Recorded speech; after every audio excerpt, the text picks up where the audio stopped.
জি, আমি একটু জানতে চাই আয়োজক হিসেবে আসলে তরুণ প্রজন্মকে মাঠে আনার কি উদ্দেশ্য নিয়ে আসলে এই আয়োজন শুরু করেছেন? আমরা বেসিক্যালি ১ মাসব্যাপী আমাদের এই ক্রিকেট টুর্নামেন্ট শুরু হয়েছে এপ্রিলের ১০ তারিখে। তো আজকে মে মাসের ১৫ তারিখ, মোস্ট প্রবাবলি ১ মাস ৫ দিন। এই আমরা পুরো ১ মাস ঢাকা মহানগর উত্তরের ১৭ নম্বর এবং ১৭ নম্বর ওয়ার্ড এবং ৪৮ নম্বর ওয়ার্ডের সকল তরুণদের নিয়ে ১ মাস সম্পূর্ণভাবে আমরা মাঠে ছিলাম, ক্রিকেটের মধ্যে ছিলাম।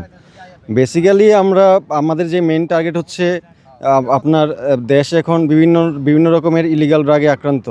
তো এই ইলিগাল ড্রাগ থেকে এখনকার নতুন জেনারেশন যারা আছে তাদেরকে মাঠে রাখার উদ্দেশ্যটাই হচ্ছে আমাদের এই টুর্নামেন্ট। মাঠে রাখাটাই মূল উদ্দেশ্য।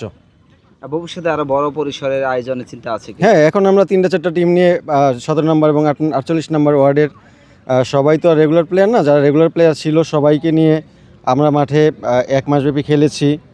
আমরা আরও যারা রেগুলার ছিল না তাদেরকে মাঠে কানেক্টেড করবার চেষ্টা করেছি। সামনে হয়তোবা আরও আমরা ১ মাস পরই আবার একটা টুর্নামেন্ট ইনশাল্লাহ আয়োজন করব। সেখানে যারা রেগুলার প্লেয়ার না বা অন্য কোনো ইলিগাল ড্রাগের সাথে ইনভলভ আছে তাদেরকে আমরা ইনভাইট করব মাঠে আসবার জন্য।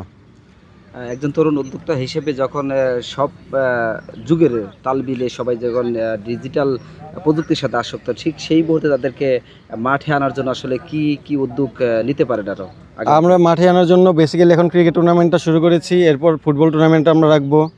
আমরা হয়তো বা আরও বিভিন্ন আগে আগে আগে আমরা গ্রাম্য পরিবেশে যেসব যে খেলাধুলাগুলো দেখতাম, লাইক ক্যারাম বা অন্যান্য যে খেলাগুলো আছে, এই খেলাগুলোকে আমরা হয়তো বা মানে খুবই আইনগতভাবে আমরা খেলাগুলোকে সকল ১৭ নম্বর ওয়ার্ড এবং ৪৮ নম্বর ওয়ার্ডের সকল ইয়ং জেনারেশনের মধ্যে আমরা এই খেলাগুলোকে ইন্ট্রোডিউস করার চেষ্টা করব। এই যে নগরীতে আসলে মাঠের অভাবে কিন্তু বিভিন্ন ধরনের উদ্যোগ বন্ধ হয়ে যাচ্ছে, আসলে সেই বিষয় একটু যদি বলতেন।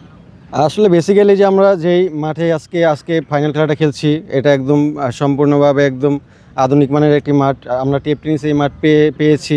সচরাচর টেপ টেনিস এরকম মাঠ পাওয়া যায় না। আমরা টেপ টেনিস যেসব মাঠে খেলি, গ্রামের যে মাঠগুলো ছোট ছোট মাঠের পরিবেশ এরকম সুন্দর থাকে না। তো এই মাঠে আমি সকলকে এনেছি যে দেখো তোমরা পরিবেশটা দেখো, এনজয় করো। আর পাশাপাশি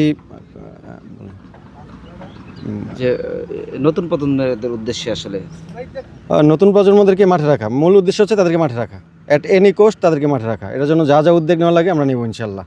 আর আমাদের এই যে মাঠে আমরা আজকে খেলতেছি, এই মাঠটা হলো আমাদের নিজস্ব মাঠ।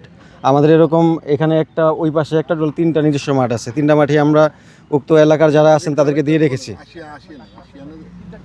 যারা আছে তাদেরকে আমরা দিয়ে রেখেছি যাতে তারা এই মাঠে রেগুলার খেলাধুলা করে। Thank you sir. জি। ভালো